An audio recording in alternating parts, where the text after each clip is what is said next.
Okay. Okay, I'm Pastor Dewey Williams, senior pastor here at Belle Meadows Baptist Church, 619 Wagner Road, Bristol, Virginia. Spell Dewey for me, Dewey. It's D-E-W-E-Y. It's just the way I would spell it. Well, Dewey, you know, while we're here, Yes, sir. there is a proposal to change the Bristol Mall into a casino and a resort, and you have been outspoken as opposing this. Give us your reasons. Well, the reasons for being opposed to the casino is not that we don't want jobs to come in, because we do for our people and our families. It's, you know, one of the arguments that were given at the council meeting was that we already have gambling here, we already have the lotto, we already have, you know, charitable gambling. There's some things going on. But the difference with a casino, and the reason why every preacher I know and every Christian person that I've spoken to, without exception, is just extremely opposed to it. It's because of what will come with a casino. And the things that come with a casino are organized crime, there's drugs come in, and of course, a lot of bad things will happen.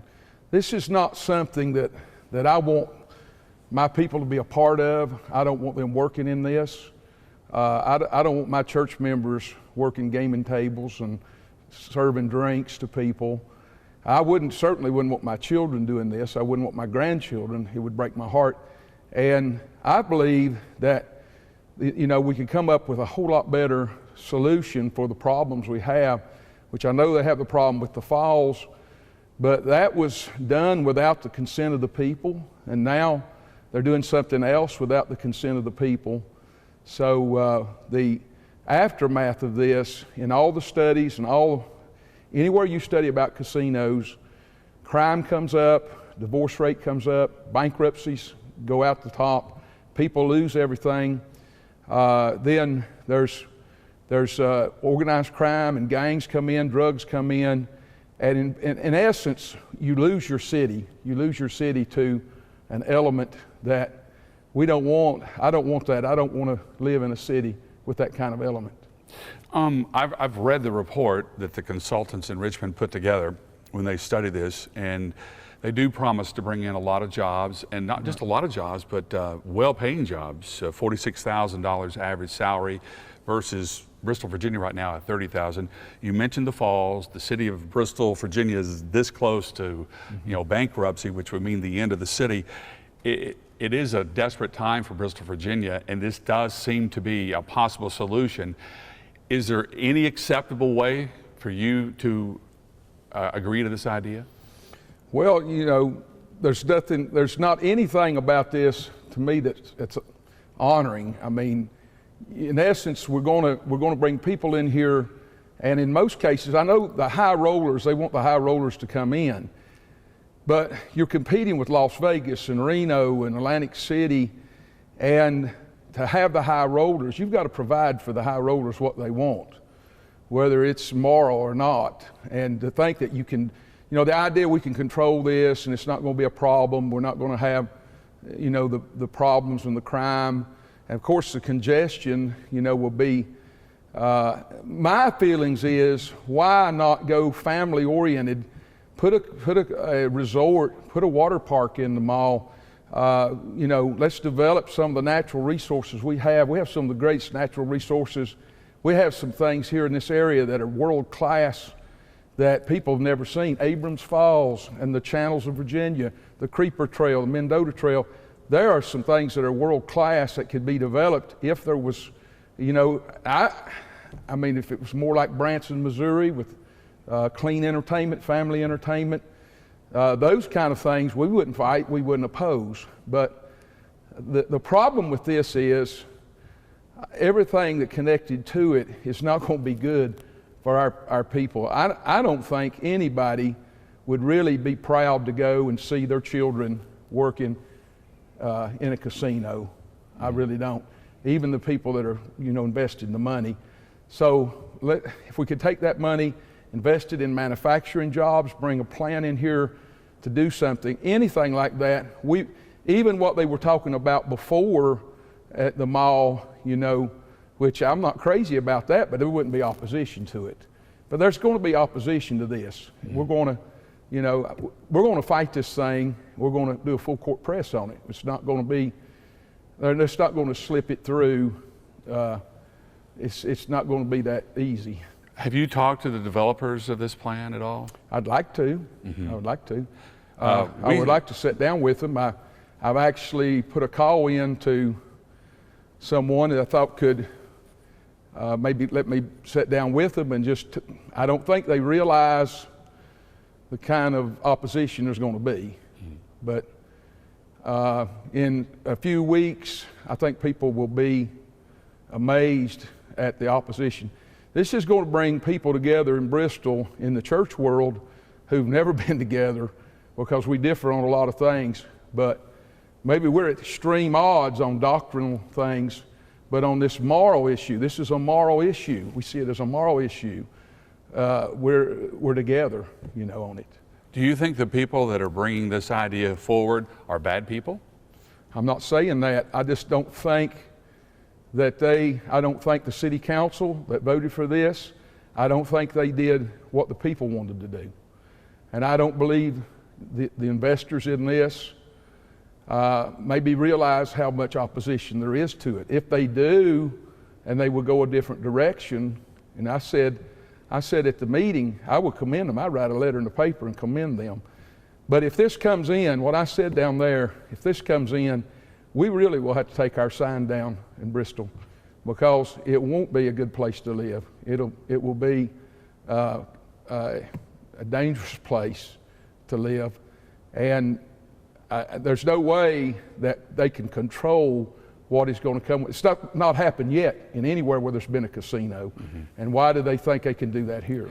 Well, Keith and I spent a morning with the developers and they kind of outlined the plan. And one of the things they're upset about is the fact that this is being portrayed just as a casino. The casino, they say, is the main part, but there's going to be a convention center, a hotel, and you mentioned the family area. There's going to be a huge thing for children with indoor go-kart track, this little surfing thing that you've seen on cruise ships, and things for kids to do. And the way the mall, because of the size of the mall, they've outlined it to where the kids area would be over here, and then there's like a shopping area, and then the casino is over here, so the children would have no access to that side, and then the convention center would be behind it, which obviously would bring in even more jobs. So they're kind of upset that it's being portrayed just as a casino when really it's a casino and a resort. Is there any way you would accept the fact that there is some good to this plan? Not if you, as long as the casino's in it, then what comes with that casino will not be good for our families. And you know, Gatlinburg, Pigeon Forge, you know, that's, if we're going to be a tourist city, then let's be a family tourist city, okay? And so let's go for these things. Let's develop, this city could be, with what we have, the Creeper Trail, the things we have, we're just a few miles from the Appalachian Trail. This could be a world-class designation for families, especially who like outdoors, who love the mountains. But I will never be for the casino because I'm not for wrong. I cannot be for something. It's not honorable. It's not an honorable thing. I don't want my members working in it. I don't want my family working in that. And I don't want them there. I don't care how many things they do for the family if, in essence, some families are being destroyed to get that money, and they will be. I had a family, I know personally of two families affected by gambling. One couple were almost ready to divorce, and that's just over charitable gambling, but they had a gambling problem, and they got out of that, got straightened out, their home's all right. Another man got to go into Cherokee, flying to Las Vegas. He lost a tremendous business he had, lost his home, went into such depression. The home broke up, family's all torn up now. And that is going to be, the divorce rate comes up, the depression, the mental illness connected. There's just so many negative things to the casino. So if we go with a family There won't be anything said. There'll not be any opposition if they want to develop a family a center for families to vacate and come and see our leaves and see what we have. But there's just no way that I could never go along with something that's wrong. So in other words, I believe gambling's wrong. I believe it's a sin to gamble. I believe drinking's wrong. We preach against those things that the Bible's against. And a Christian person, if they're going to live their life for the Lord, they can't do that too. You can't have both. And so, it's been such a wonderful city. I know we're in financial problems. We need help. We need somebody who could recruit and bring the right kind of businesses here, that we would be proud to be a part of and support and have our people working in, but it wouldn't be a casino. So you're saying in this case, there's no way the good outweighs the bad? No, sir, no. It's never right to do wrong. Even if you try to do right by doing wrong, it's never right. I mean, the lives, when people's lives are broken and they're homeless and they're addicted, and we have an addiction program meets here on Friday night in our church for people addicted to pornography and drugs and alcohol and gambling and all the different kind of addictions. We try to help people. And to me, to bring a casino in with already the addiction problem we have, Appalachia leads the nation in opioid and drugs, and it's almost like filling up our fire trucks with gasoline and going to a fire and pouring gasoline on the fire. That's how I see it. Mm-hmm. And I appreciate that somebody wants to invest in our community, but not to the detriment of our community. That's what my plea is. Let's do something that will not affect lives and destroy homes and wreck people. And then you've got prostitution comes in, you've got so many terrible things that will come in. Organized crime comes in. The next thing you know, we lose our town. It's not ours, it's somebody else's. And so eventually, and this is my home. This is where I raised my children, and I just don't want it to become that. Mm-hmm. What would you say to the folks that say part of the reason we have an opioid problem is because these people are so desperate? They have no jobs, they have no future. This at least would give them some jobs and something to look forward to. Well, they have no jobs because they're on drugs. I mean, it's once you start in the drug culture and the drug where are you going to? That's the thing. We've got to. Why make everything worse? If this is not something that's going to, right now it's a national epidemic in drugs and they're trying to deal with. Gambling is a huge problem, and to try to say, well, we're going to bring these things in, and then it's not our responsibility if people go, they abuse it, if they lose everything, it's not our responsibility, but really it is. Because the Bible says, woe to the man that puts the bottle to his neighbor's lip. And there's a principle there that if you offer something to someone and you're going to make money from that, and it's not wrong, it's not moral, and it affects that person and hurts that person, then God's going to see them about that. God is going to hold them responsible for having a part in that. And I've been 40 years in the ministry. All I've tried to do in 40 years is help people fight for homes, fight for our young people. I've seen God change people's lives. I've seen Him transform people's lives from drugs, from alcohol, from pornography, from these things that are so destructive, and see them, turn their life around to serve God and become productive and become good employees. Before they were they were useless, worthless really. And the product of a casino is not the product we want. That would be my take on it. Let me give you this philosophical argument here. Jim McLaughlin, who owns the United Company, is behind this plan. He says that after a period of time, it will take a while for the casino to make a profit, but once it makes a profit, they're just going to plow all those profits back into his charitable works with the United Company, which not only helps families and children, but it also helps some religious organizations in the Tri-Cities. So in some ways, by opposing this, aren't you biting the hand that feeds you?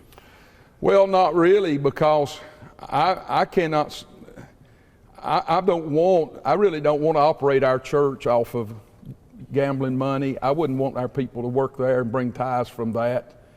And, you know, serving drinks to people and other things that may go on. I wouldn't want them to be a part of that. To do good is great. I'm not against that. But it will not cover up if you're doing wrong.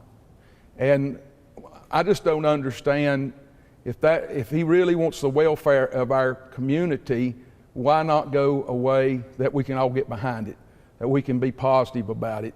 And I promise you that if it's not a gambling casino, there's not going to be opposition, you know. And I would appreciate it. I would be thankful because I'd love to see our area do good, our city do good. I want Bristol to be a good place to live, a good place for people to raise their families and raise their children. So I just can't understand why it has to be a casino, why they cannot look at and develop some things here that will make money, make a profit, maybe not as much money and as much profit, but if he doesn't need the profit anyhow, then do something that we can get behind, that we can be proud of and promote, and not something that really I would be ashamed of. Dewey, I guess there's an old saying, desperate times lead to desperate measures, and this is, I guess in some ways, a desperate measure to not only boost this area, but to, as you said, to save Bristol, Virginia from some of the mistakes they made before. If you had a chance, if City Council was actually here instead of me, what would you say to City Council? Well, I said to them the other day, you know, what I said, and then they wanted to preach to me about, you know, kind of like, now it's on us preachers to get people not to go to the casino, which that's already, you know, I'm going to do that whether it comes or whether it doesn't. I'm going to be opposed to that. I don't believe a true Christian has any business around any kind of place like that. We're told to come out from among the world and be separate. And these, I believe, are desperate days, and I believe biblically it's the last days. I believe we're close to the coming of the Lord. And so, you know, this is the thing people need to consider when they're considering something like this, is that this is not the end of it here. There's coming a day when every man must appear before God and give an account for the things he's done in his life. And that should be considered. And again, I would plea that what I believe we need in Bristol, we need somebody that has an entrepreneur spirit that could, you know, come up with some strategies to revise our area. If we're going to be a tourist area, we're going to be a congested area like Pigeon Forge, let's be a family area. Let's be Branson, Missouri. Let's be Pigeon Forge. Let's not be Las Vegas and Atlantic City and Reno, Nevada. So, or what would be, I think would even be better, is some large manufacturing plant. And you know, the Satrin company in Nashville, I believe they could have bought that when it went out of business for what they're getting ready to invest in this. Wouldn't it be great if we built something here that we could be proud of? We built cars, built pickup trucks that came out of Bristol here in the Appalachians that we could be proud of, and not something that we're going to have to deal with when the people are in trouble and they lose everything, and they're, you know, and the people commit suicide. It's not the city councilman that they call. It's us preachers. We've got to go and try to pick the pieces up. We've got to go pray with the families and try to hold funerals. And, you know, it's so sad. It's so heartbreaking. And so the book of Esther said, how can I stand by and watch the destruction of my kindred? And that's where the preachers are. I believe 9 out of 10 preachers in Bristol of all denominations, I believe 9 out of 10 would feel that way. We cannot stand by and watch the destruction of our city and our people.